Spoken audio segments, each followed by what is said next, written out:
બ્રાન્ચને મોટી સફળતા મળી હોય તેવો કિસ્સો પ્રકાશમાં આવ્યો। આંતરરાજ્ય આંધ્રપ્રદેશની નેલોર ગેંગના મુખ્ય આરોપીને ઝડપી પાડ્યો છે।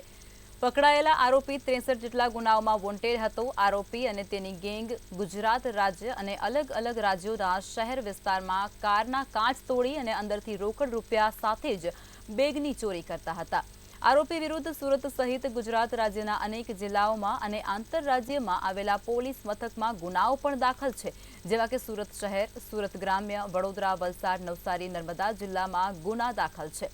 આરોપીઓ ફોર વ્હીલર કારના કાચ તોડી તેમજ એક્ટિવાની ડિક્કી તોડી અને રોકડા રૂપિયા સાથે લેપટોપ અને બેગની ચોરીને અંજામ આપતા હતા।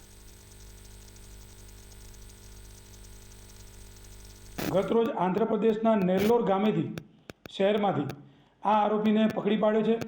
એની સઘન પૂછપરછ કરતા આરોપી ઓછામાં 63 ગુનામાં સંડોવાયેલો છે। એ આરોપીને અત્યારે ક્રાઇમ બ્રાન્ચે પકડી એની વધુ તપાસ માટે સુરત શહેરના અલગ અલગ પોલીસ સ્ટેશનમાં સુપરત કરવામાં આવશે। આ આરોપી અગાઉ 4 ગુનામાં અગાઉ પણ એક ધરપકડ થઈ ચૂકી છે।